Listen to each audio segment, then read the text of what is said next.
This Guy's Garage. Like and subscribe. Oral questions, questions orales. The honourable for Northumberland, Peterborough South.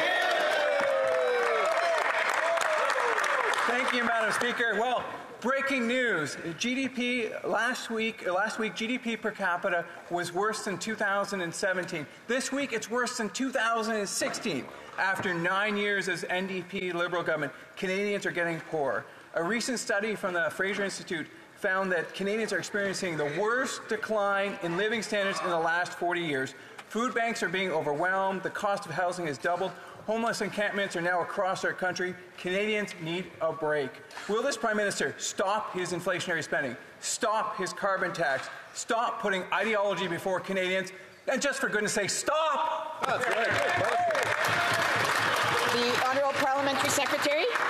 The member today talks about the Fraser Institute. I've heard him and other Conservative MPs in the past talk about rebel media, citing from them, for example. They ought to expand their horizons and actually look at the list. Look at the IMF list on GDP per person or per capita, Madam Speaker. The reality is we actually lead. We in fact are ahead of Japan, Germany, France, and the United Kingdom. The reality also is that they want to cut pensions. Unemployment would be higher under them. It's an endless list, Madam Speaker. Remind members to please listen to the questions. They may not like the answer, but they should be listening to the questions. The honourable for Northumberland, Peterborough South. Well, there you have it. Over and over again, these Liberals say, Canadians, you've never had it so good. Well, the reality is far from the truth. We learned today that 0.7%, that's how much the GDP per capita declined in the first quarter. Things keep getting worse. If, in fact, the carbon tax keeps getting, these Liberals are capable of a carbon tax carve-out, why will they not give a carve-out for all Canadians across this summer? We know the carbon tax adds to the cost of living. They know it, we know it, Canadians know it. It's time for, on Monday, they'll have the opportunity to vote for a common-sense motion to save Canadians 35 cents per litre on gas. Will they vote in favour of it? Will they finally give Canadians a break? Parliamentary Secretary to the Minister of Housing, Infrastructure and Communities. The member opposite is obviously from Ontario, Madam Speaker. What he just made clear, what the Conservative Party always makes clear, is they want to ruin the rebate for their constituents. A quarterly payment that disproportionately and positively benefits lower-income Canadians and middle-income Canadians. He talks about, and he always does, GDP per capita. Again, I refer him to the IMF list. We are ahead of powerhouses like Japan, Germany, the UK, and France. It's a hard time, Madam Speaker. We have more to do, but we're going to approach this in a responsible way, not like the other party with our austerity agenda. Member for Northumberland, Peterborough South. As always, the Liberals give us half-truth. The reality is that Canada has the worst GDP per capita in the G7. Those are the numbers, and more than that, our constituents are feeling it. Your constituents are feeling it. The longer these Liberals are in government, the poorer Canadians get. Canadians desperately need a break. Will they agree to giving Canadians a fuel tax holiday, or better yet, call a carbon tax election? Yeah, let's go. The Honourable Parliamentary Secretary. Madam Speaker, I've been hearing the members opposite talk about road trips. I'd like to tell them about my last road trip when I was driving across Canada with my family. We had to cancel our camping plans because of wildfires. We had to reroute our road trip because of wildfires. We are taking action to make sure we're fighting climate change. The members opposite, they're letting the planet burn. River Parkland. Well, Madam Speaker, after 9 years, it's clear that Canadian families, that this NDP Liberal government is not worth the cost. Canadians are struggling to make ends meet. Rent and mortgages have doubled, and groceries have doubled. And now the summer family road trip that so many look forward to is coming out of reach. In fact, families from my riding who look forward to going to Jasper every summer are having to cancel this trip because of this NDP Liberals carbon tax. That's why Conservatives are calling on this NDP Liberal government to give Canadians a break this summer. By axing the carbon tax and all other fuel taxes, it will save Alberta families and all Canadian families hundreds of dollars. Why won't this NDP Liberal government give Canadians a break? Hear, hear. The Honourable Parliamentary Secretary to the Minister of Environment and Climate Change. Madam Speaker, let me talk more about that road trip as I traveled through the mountains. Rockies, I couldn't see them. You know why? Because of the thick smoke coming from wildfires. Could only see about 2 cars ahead of me. We're fighting to save the family road trip, to make sure that Canadians get to experience this beautiful country. What are the Conservatives doing? They're letting the planet burn. The honourable member Sturgeon River Parkland. Well, Madam Speaker, yesterday the Liberal Health Minister and that Liberal over there showed Canadians just how out of touch these Liberals are with the lives of everyday Canadians. Apparently, any family vacation that isn't using a bicycle needs to be cancelled because it's destroying the planet. Conservatives are calling on this NDP Liberal government to axe their carbon tax this summer to give Canadians a break so they can enjoy a summer vacation.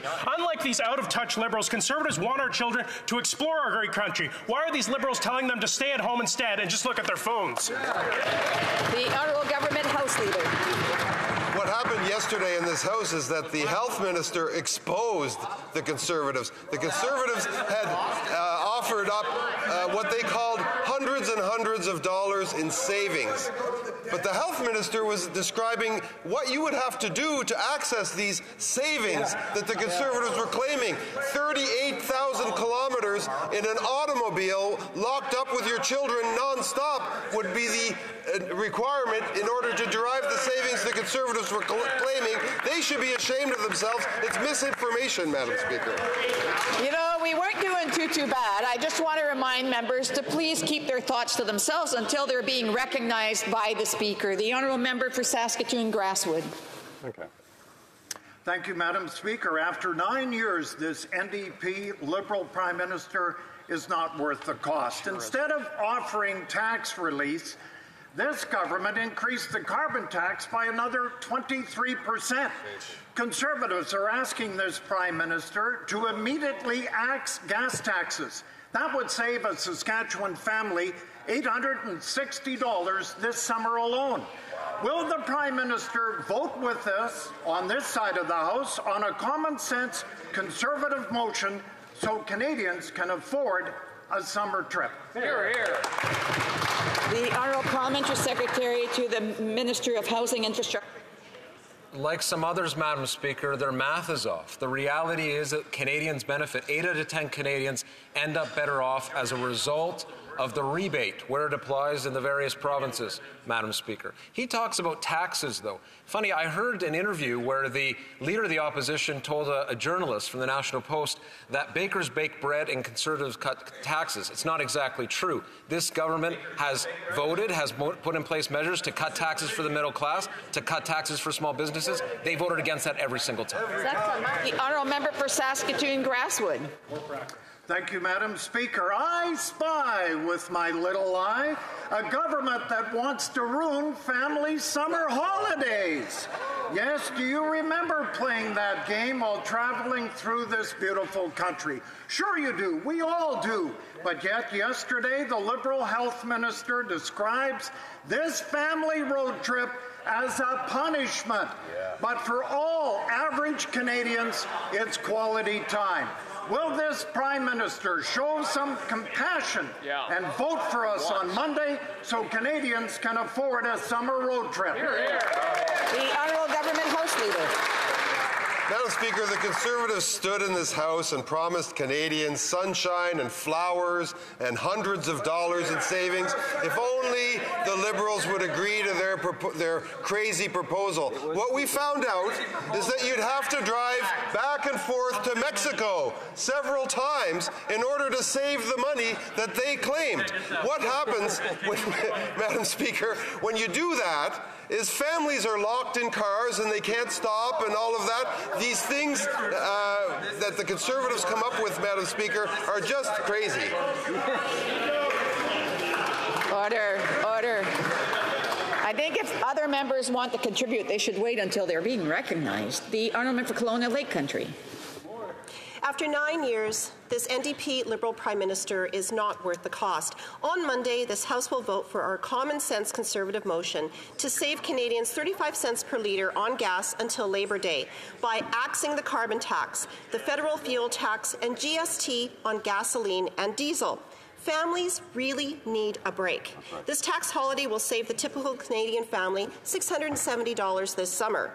So will the Prime Minister vote with us so Canadians can afford a simple summer road trip, or will he keep Canadians home this summer? Great question.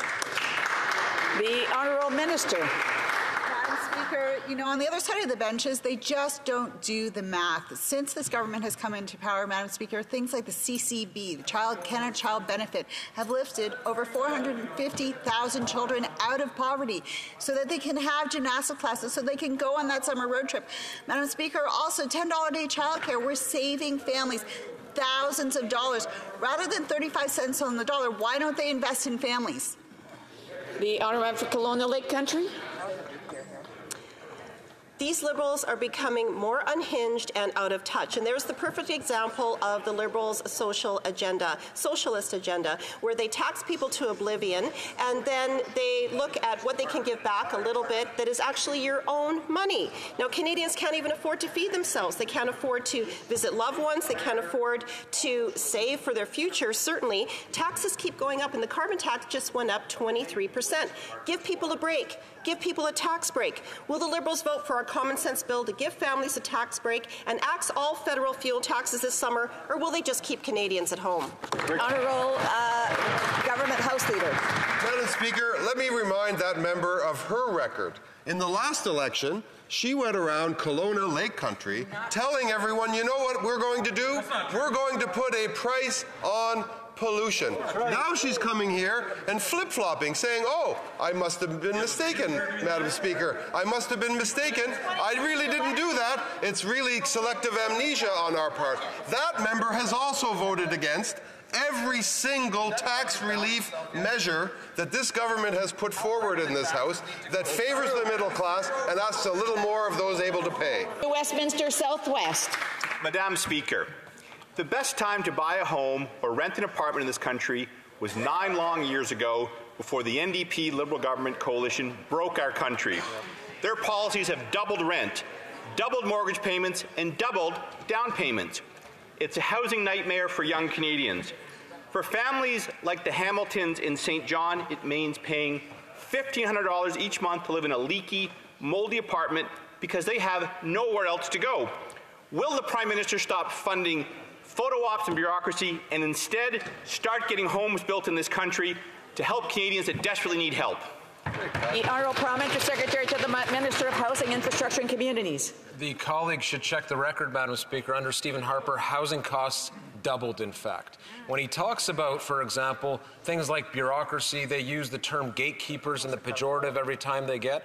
What they're actually talking about is not working with partners, not working with provinces, and in particular municipalities. We know that working with municipalities, with mayors, with councillors, with public servants at the local level is fundamental, because that's where zoning decisions are made. The Housing Accelerator Fund is leading to zoning changes. We're going to get more homes built through that way, and many others.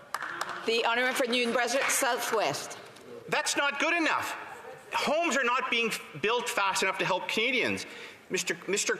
Corey Hamilton is a husband and a father of 4. He is worried. He believes his 6-year-old son has been sick because of the family's living conditions. But the Hamiltons, like many other Canadians across this country, have no decent options because of Canada's housing crisis caused by this Prime Minister's wacko ideology that makes everything more expensive. After 9 years, the Prime Minister is not worth the cost. What does the Prime Minister have to say to the Hamilton family and other desperate Canadians across this country? Let's hear it. The Honourable Leader of the Government in the House. Well, the first thing I would say is that they're very well represented by the member from St. John. The second thing I would say is they should talk to this member of Parliament and tell him to stop advocating for a cut to zero in regional development agencies and a COA in this country. And the third thing I would say is that every single housing measure put in place and proposed by this government, that member has voted against. If you're the Hamiltons, you want him gone, Madam Speaker. The honourable member, order. Mark Carbon Tax Carney should show some courage, show up to Finance Committee, and answer what he'll do when he's coordinated as a leader. Canadians are terrified. He'll take the country down this destructive path that this Liberal NDP Prime Minister did, that caused carnage, that doubled rents and mortgages, that made food unaffordable, all on the path to quadruple the carbon tax. After 9 years, none of these carbon tax crusaders are worth the cost. Will the Liberal lapdog NDP and their costly cover-up coalition partners get their future leader to testify at Finance Committee? Yes or no? The Honourable Government House Leader. Well, I enough, Madam Speaker, to remember when that member was running under Aaron Carbon Tax O'Toole. The fact is that the Finance Committee has a lot of work to do in passing a budget that ensures fairness for every generation. Major investments in housing, major investments in making sure that Canadians, especially young Canadians, can get ahead in life. These games that the Conservatives play, they got to get off it. Obviously, math is not a criteria to be the finance critic over there. Here's what we suggest he do. Get to work on passing that budget. Honourable Member for Calgary Forest Lawn. Well, Liberal math says that budgets balance themselves, and that minister should want and give courage to Carbon Tax Carney to show up. He'll be his leader soon enough after all. And Canadians are terrified to know what path Carbon Tax Carney is going to take the country down once he becomes Liberal leader. And they need to know if he's going to continue down the same extremist, woke, wacko, policy, ideologically driven path as this current Liberal NDP Prime Minister. So will this costly coalition step up, give Carney some courage, and get him to testify at the Finance Committee? Yes or no? The Honourable Leader of the Government House Leader. Madam Speaker. The Honourable Member for Edmonton-Wetaskiwin.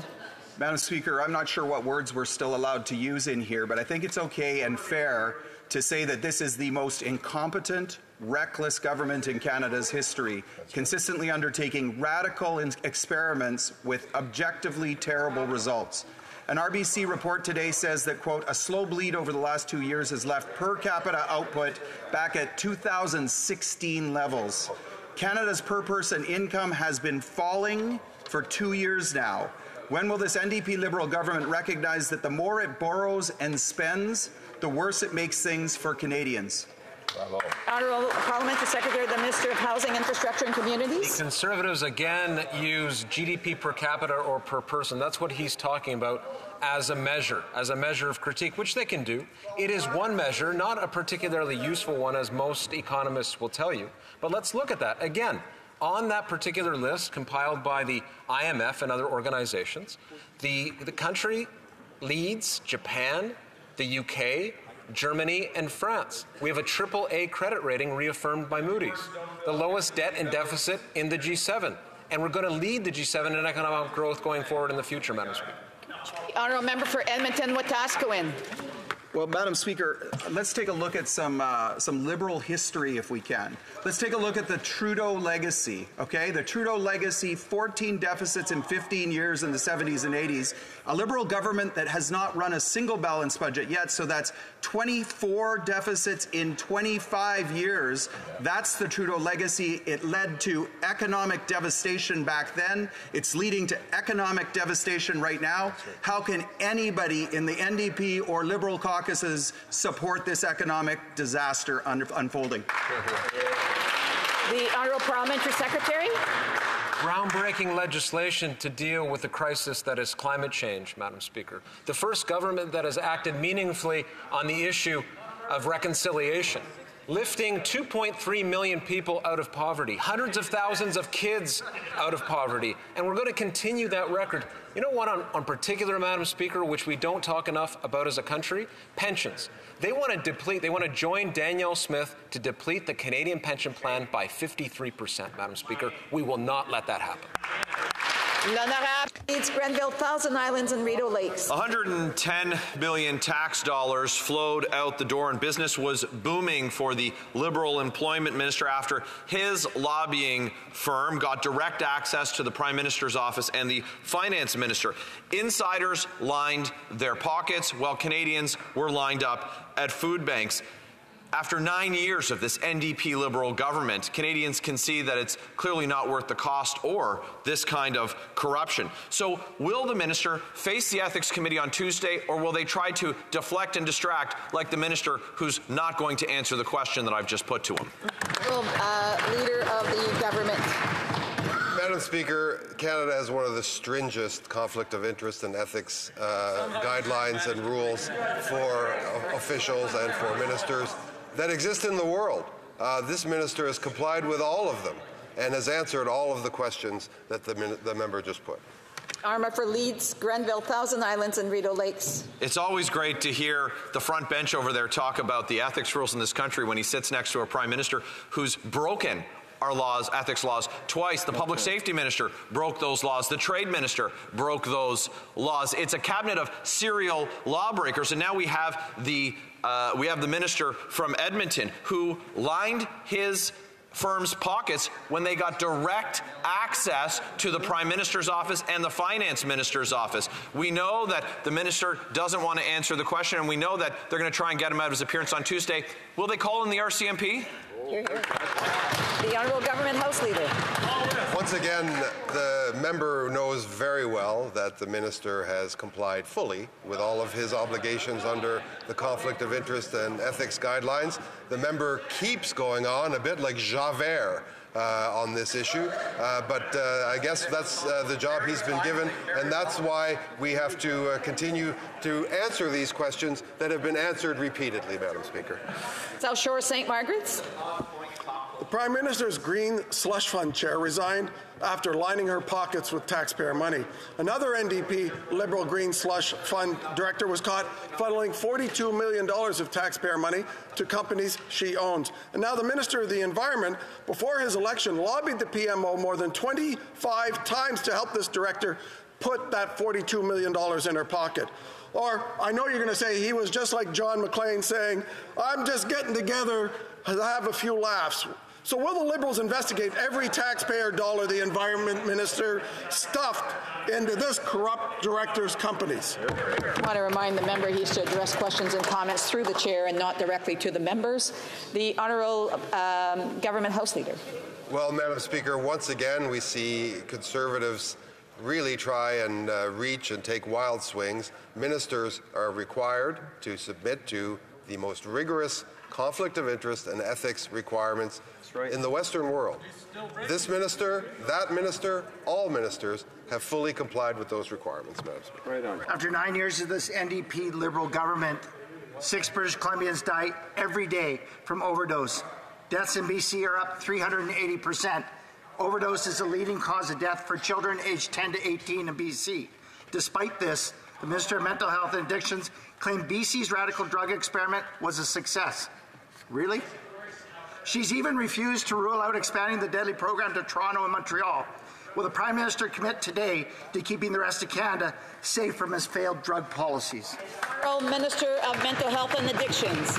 Madam Speaker, it never ceases to amaze me how much misinformation members on the other side can present onto this floor and to Canadians. Madam Speaker, BC requested a pilot program. The pilot program continues, and we continue to work with them in order to save lives.